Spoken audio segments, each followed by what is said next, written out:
what's important is you take a step back from that and you don't decide your channels before you have your campaign. The idea is bigger than the execution often, because it's that idea that really has to resonate, and you have to get that right before you then think, okay, where's this going to work?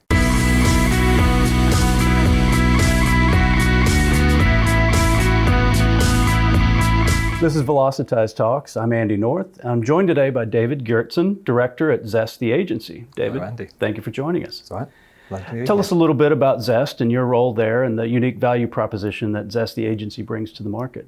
We're in an interesting position, I think, at the moment with marketing. We very much position ourselves as an integrated agency. And where our real strength lies is being truly integrated with our clients, and that means giving them everything. So strategy, creative, brand, PR, and digital. And because of that, where we often find ourselves most useful to businesses is in the middle ground, those kind of businesses that are starting to grow. They're kind of at that point where they may have kind of 10 million turnover and they want to get to 50 million. They may have marketing teams of 2 or 3 people, but they don't have the capacity or capability to do everything in-house. So where we really work well with our clients is when we're an extension to their team. So we build those relationships with them to help them on that journey, to educate them, to do all that work with them, rather than piecemeal projects. And that's very much where we're finding we're doing our best work and we're helping clients and where they're happiest with us. How has the concept of the integrated marketing campaign evolved over the last few years, and how are you guys leveraging it?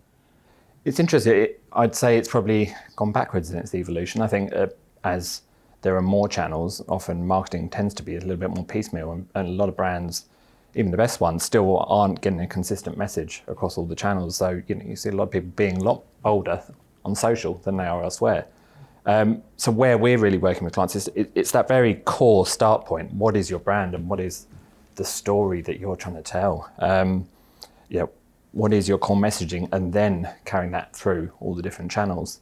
And I think that's absolutely fundamental to getting it right. Too many times brands have their values, but then over time they can become a little bit piecemeal. And you have, digital is one thing, digital marketing is another, social another, and they're all slightly working in isolation. It's very rarely that core, strong creative message carries on through all of them. Is it still possible to bring that type of exceptional storytelling into the market, or is that with an 8-second attention span now, is that a thing of the past? The thing is about a story, sometimes I think we get too tied up with storytelling and thinking it is that, it's a story, and it's not. It's about a brand narrative, and it's about your customers going on a journey with you over time. So that journey is the narrative that they have to go through. It's not about those 8 seconds. It's those 8 seconds now, and it's those 8 seconds next month, and it's in 18 months' time when they remember who you are and go back to your website again. It's tying all those different strands together and just making sure you're consistent and your proposition is memorable throughout all of those. What are some of the biggest changes in brand marketing that you've seen, and are your clients now coming to you and saying, we want to do our brand marketing, or we want to do PR, but we want a more holistic look at it? Or what are some of the challenges they are bringing you now? It's interesting because often people react to trends and think what they want, and what we hear a lot about at the moment is obviously things like AI, whereas we're trying to turn that kind of stuff around in its head. I mean, AI has always been around. It's just personalization with a fancy name on it. AI is just people defining logics based around behaviors that they use to sell. So we try to turn that around. Actually, why are you doing that? And it's all about making marketing more human, as in, we don't want to be creepy, and that's some of the issues people have at the moment with the use of data and AI. What we want to do is deliver the right message to the right person at the right time. But that message still has to be human. It has to resonate with customers. So it's about getting back to that core point of, what are you and why? What is this person needing at that time? Why do they want you? What do you have to offer of value to them? Is that something that brands should do more of, is bring their values into their marketing campaigns? Or should they more stay on the sidelines with their values? It's interesting. I mean, it's certainly something the bigger brands we're seeing take really big risks with them. You think about the Nike campaigns in the last year. Colin Kaepernick, is that how you pronounce it correctly? Serena Williams, they're using, they're trying to associate themselves, Nike, with people who represent their values and celebrities who have strong political, racial, social values.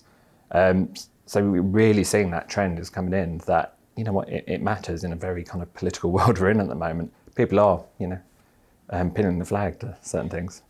So once you have a campaign theme, creative and so forth, and you've got to break it up into your various marketing channels, and let's say it's a fairly emotional appeal for some sort of behavior change, and you want to run that perhaps on the back of a bus for visibility. How do you go about working with your clients to get that type of storytelling into those various channels?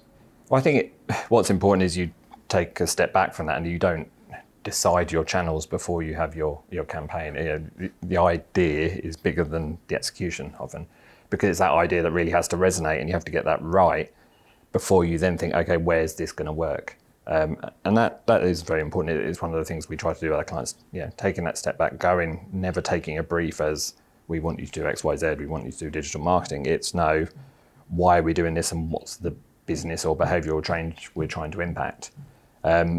So from there, once you've got the idea and it becomes clearer where it's going to work.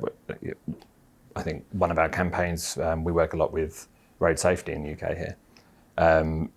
And trying to affect that behavioural change obviously can work across a lot of channels, but we still have to get the message right. And we've done video campaigns where we're talking to parents of children who died in traffic accidents.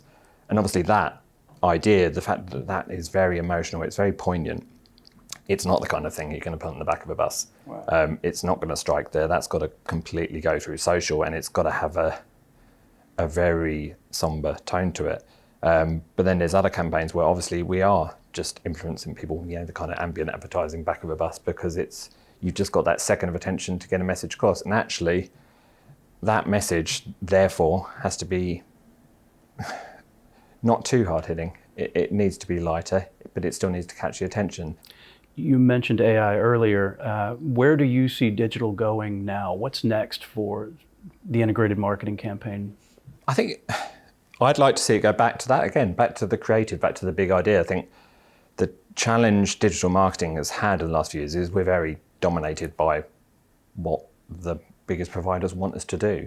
And we see PPC and SEO is increasingly the largest influence on people's work. And it's something that I actually did test, because it's affecting everything. It's affecting creativity, that we're writing content determined to match keywords that people are searching for, rather than content that is good or inspiring. So I'd like to see, it's wishful thinking, but I'd like to see us be bolder and be less concerned about the digital journey people are going on, and actually take it back to going, if we get this big idea right in the first place, the rest will take care of itself, or we tweak and tailor as we go down. But let's just take that big step back and kind of think much bigger. What is this? Yeah. Why are we doing this? And then how are we going to take it to market? So some would argue that the channel dictates the message. I think what you're saying, rightfully so, is that the message can dictate the channel. Yeah, as I said, it's wishful thinking. You have to obviously play the game. And it's all about user behavior. You need to match that user behavior. But the strength of that message has to come through. And too often at the moment, I think in digital marketing, campaign messages are watered down to a ridiculous extent just to meet the needs of the media. You talked about the highway safety campaign. Are there any other campaigns that you feel would be a good example of some of this, where the message has chosen the channel and it's been effective in reaching a variety of audiences? Yeah, so we do a lot of work with Delicious Magazine, who are a food publisher, mostly recipes. I think they're third or fourth largest in the UK, and they also work globally. And it's a difficult thing, because searching for recipes is inherently a search-based thing. Their traffic is 80% organic. Someone searches for chicken tikka masala recipe, they want to be in the top cover on Google, because that's what gets through. Where we're working with them is to re-inject that essence of why, because it's an incredibly competitive market, but how do you build brand loyalty in that market? And that's through more than just the recipe itself. Yes, there's a recipe, does it work? But generally, it's about some kind of brand identity. What would you say, you talked about digital experiences, what's next? Years ago, people said that mobile would kill websites, essentially. It would be all apps. Obviously, it hasn't. What's next for the website? What's beyond? What's the future of digital experiences?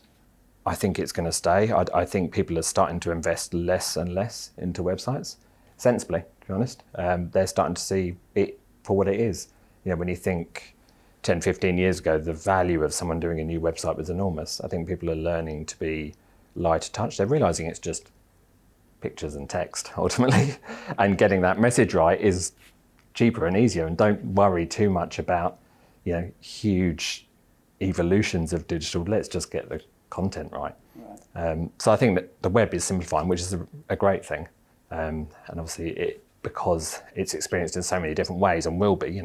Going back to Delicious Magazine, obviously we're starting to think about how recipes will be searched by voice, because someone's got an Alexa in their kitchen.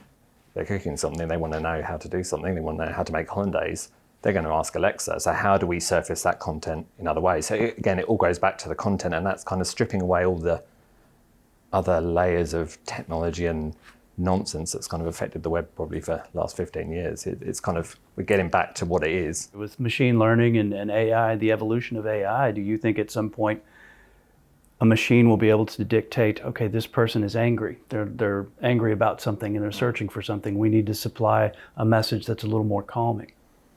Yeah, absolutely. And it's kind of scary, but it goes back to the point of what I was saying earlier, though, is AI and personalization is ultimately a power for good when used sensibly and intelligently and not creepily. Yes. And, as I say, that understanding of panic, it's going back to the recipe example, the sense of panic in a voice, for example, of, how do I make a hollandaise sauce? And that tension that could be in that voice would possibly let a different piece of content be delivered, because you'd understand that it's panic. How do I rescue my recipe? Rather than the calm kind of, here's the ingredients you need to buy for the recipe. So it's kind of, even the tone of the article that gets delivered might be different. So it would see it as an opportunity to provide the right type of message as opposed to just any message. Yeah, exactly. So it's all about that user intent, and that's no different to what's happening on the internet at the moment with search. We're just tailoring that slightly to the different behaviors of voice search. We always like to ask our guests, are there any book, blogs, or podcasts that you'd like to share with our viewers that you're reading or listening to? Well, if it's not obvious enough, I love my food. And actually out of work, I spend most of my time cooking or reading about food. So I actually sit at home every night pretty much and read a cookbook. I tend to buy cookbooks that are very broad in terms of their storytelling. So it's not just recipes, it's actually understanding the culture and the heritage and the reason and the joy that comes out of food. So yeah, it's completely irrelevant, but it's kind of, for me, it's important because we have quite a few clients working in food outside of Delicious, and being able to understand their world and actually have conversations with them is how I've been able to have a 5-year relationship with them. Because I go in, and I went to see them yesterday, and I think I had a 15-minute conversation with someone about using liver and offal in cooking. And it's those kind of smaller human touch points that build relationships with your customers, actually understanding them and actually talking and not having to talk about business all the time. Right. And that's really important to us, is really living our relationships with our clients. That's excellent. Thank you for sharing that. My guest today has been David Gyertson, Director with Zest The Agency. David, thank you for being with us. Thank you, Andy.